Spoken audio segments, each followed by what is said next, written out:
Hey everyone, in this video I'm going to be going over this weekend's war event. So Kingdom Come is coming on Friday, and we have some new towers that are coming up.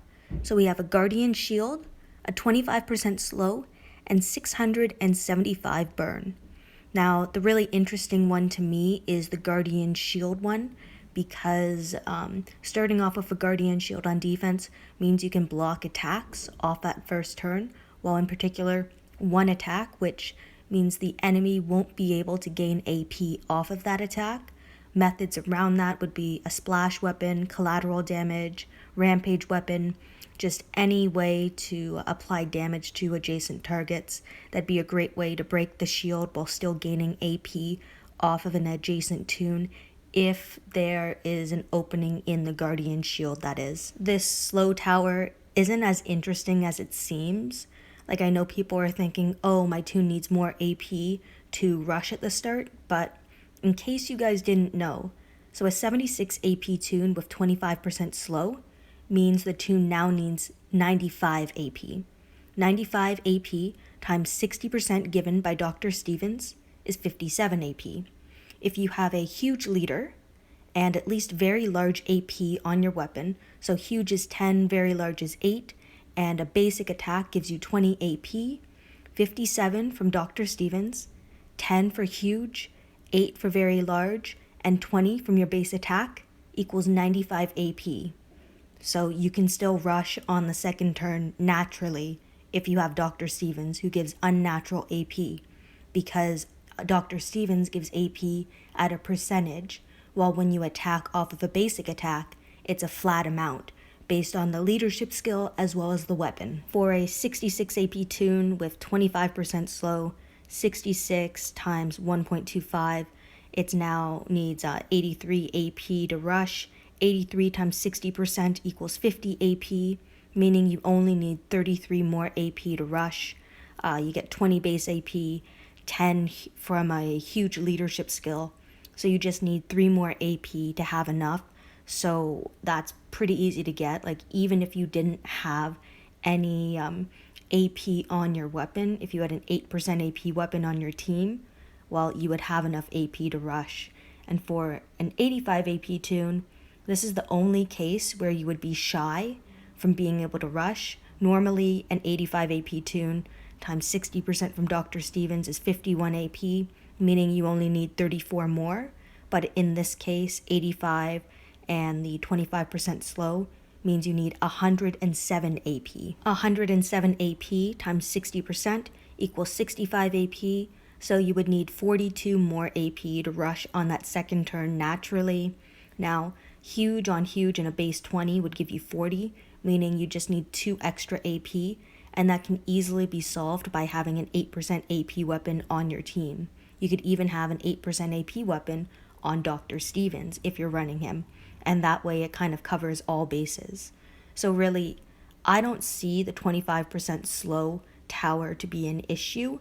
If anything, it could give you an advantage, because if you allow the enemy to take the 25% slow tower, you can actually run a attack up when slowed mod, and that would still affect you on your rushes, but you'll still be able to rush on the second turn as per normal, except now you have a huge attack buff. It's funny to me how a tower that is supposed to give you an advantage could actually give you a huge disadvantage overall, and that 675 burn tower just doesn't seem that effective to me, because burn doesn't stack. If anything, I think the burn tower should be about 1,000 burn, maybe even 750. It just seems like such a small amount that it's not really going to be that effective. And now kind of moving on to the other information. So all new map, which was pretty cool last time. So this one is the Kingdom map. And in this map, we will not have mercenaries yet. So still no bots that can be added in over time. We can still match people within our own region, which is kind of interesting. The 3 strongholds have an adjusted attack cooldown time, as well as shield times for actually attacking people. The siege itself is only 30 minutes, which is more on par with Blitz.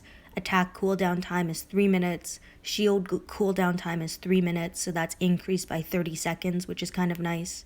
Sniper Nest, strong team members get Guardian Shield at the start of combat when defending camps and strongholds.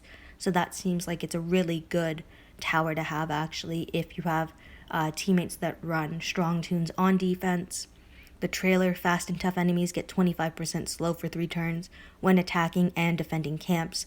As I mentioned, that's not really going to affect anyone that runs Dr. Stevens on attack and has at least a very large bonus to AP when attacking on their weapon and run a huge leader, or vice versa. And then the 675 burn damage to alert enemies over 3 turns, that's a total of 2,025 burn, which is probably enough to kill maybe some 5-star toons that you might still run on offense, like myself, except I don't run any alert ones on offense. We can take a look at the rewards being adjusted again. So I like that the rewards have been adjusted to kind of reflect how important and how time consuming and intense war actually is.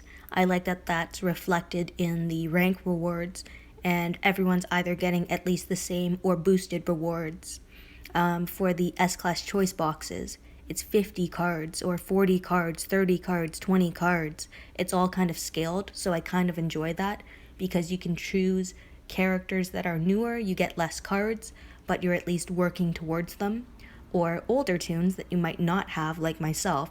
I don't have some of the cards for toons that are at 50 or 40, so I might go for those ones first. And then when we take a look at milestones, there is actually an additional milestone for 1A regions, where if you get 400,000 points, you get a random platinum mod. So good luck everyone on getting that lifesteal mod, or that burn mod, or some mod that probably isn't going to be very good. You guys saw in WOC3, the last 3 platinum mods that I opened were all terrible. Absolutely terrible. I think I actually ended up scrapping one of them in one of those missions where I think you scrapped 2 mods and you got a new platinum mod. So I think that's what I did. I can't even remember if I got anything better or not, but I just know most of my platinum mods end up worse than my gold mods. And finally, when we're taking a look at matchups, it just looks like we have the same matchups as the last Blitz war that we had, and I don't mind that exactly. I know the war before that, there were some very stacked wars where a lot of top-heavy factions from WOC3 were squaring off, so I think we still have a few of those factions in our group, but it's a lot more balanced than before. So I'm actually excited for this war this weekend. Some new towers is always exciting. Anyway, thank you everyone for watching and listening to my video. I hope you guys found it helpful.